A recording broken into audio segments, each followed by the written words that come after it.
n'y a pas de police parallèle en France, je défie qui que ce soit de pouvoir mettre en cause la responsabilité de mon département ministériel et de la police nationale dans les affaires de contreplasticage et de barbouze, comme vous dites, si contreplasticage et barbouze, il y a eu.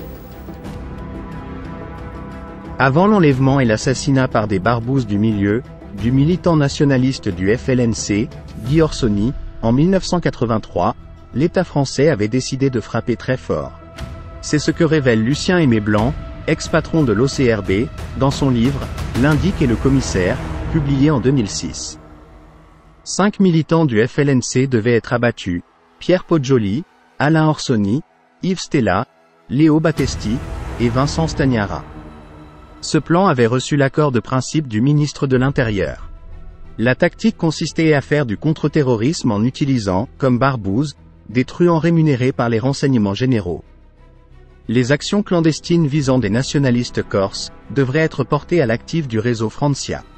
Cette opération d'élimination physique était programmée par les renseignements généraux, et le QG des barbouzes était établi à la préfecture de police de Paris. En 1978, le FLNC multiplie les attentats en Corse et effectue des nuits bleues en métropole. Le FLCN, le Front de Libération Nationale de la Corse, a revendiqué cet après-midi l'attaque du radar de la base militaire aérienne de Solenzara. Le commando, 10 hommes en tenue de combat, masqués, armés de pistolets mitrailleurs, a lancé son attaque contre un des 3 postes radars de Solenzara. Les terroristes ont réussi à surprendre les sentinelles et à les éloigner avant de poser 3 charges de plastique près des 2 radars de veille, puis de disparaître. En Corse, on avait déjà attaqué des gendarmeries, mais jamais un tel objectif. L'Élysée donne des instructions pour y mettre un terme, par tous les moyens. Maurice Paoli, un fonctionnaire d'origine corse, est nommé directeur des renseignements généraux par le ministre de l'Intérieur. C'est lui qui doit mener cette opération de barbouze contre le FLNC. Les affaires réservées est le nom code utilisé par les services spéciaux pour désigner les affaires politiques liées à la Corse. Les barbouzes ont infiltré le FLNC avec des truands, et notamment un ancien des commandos Delta de l'OAS en Algérie, Jean-Pierre Mayonne-Libaud, qui s'est reconverti dans la voyoucratie. Jean-Pierre Mayonne-Libaud est un indicateur de la police. Il gagne peu à peu la confiance du FLNC en lui fournissant, notamment, des explosifs qu'il se procure en Belgique.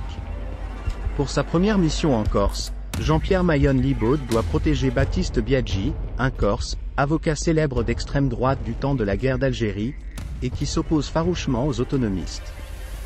Maire de Cagnano, Biaggi est menacé de mort par le FLNC, son véhicule est mitraillé en guise d'avertissement.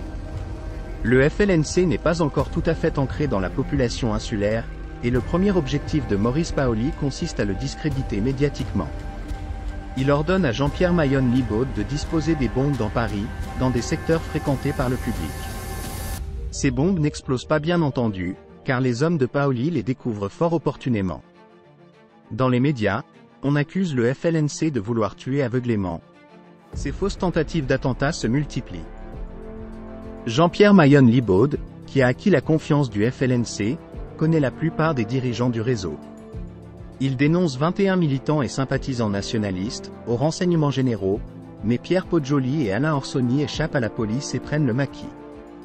Les autres, arrêtés et traduits en justice, sont lourdement condamnés. L'autre idée de Maurice Paoli est de créer, à Ajaccio, un SRPJ, afin de contrôler les enquêtes qui devraient suivre après l'élimination des nationalistes. 400 000 francs, pour chacun des 5 nationalistes abattus, sont prévus. Le complot prend de l'ampleur. Lors d'un rendez-vous, avec Lucien Aimé Blanc, Jean-Pierre Mayonne-Libaud, en compagnie de 3 autres truands, annonce qu'il a réuni un arsenal suffisant pour les opérations.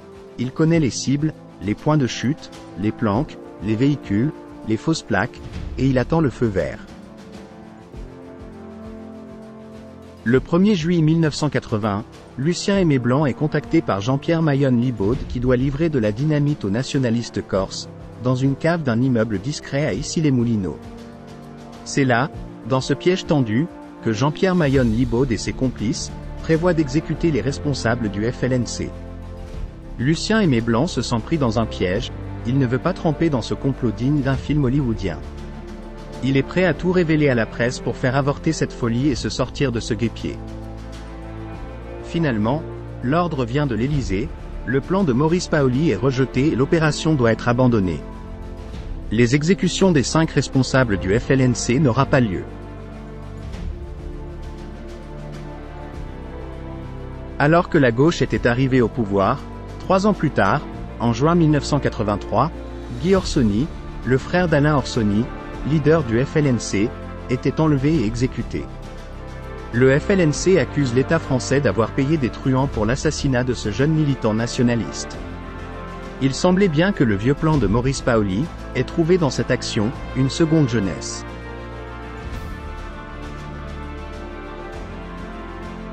Durant les décennies qui allaient suivre, les barbouzes allaient continuer de sévir en Corse, contre le mouvement nationaliste, manipulation, assassinat de militants, tentatives de corruption, incendies de paillotes, etc.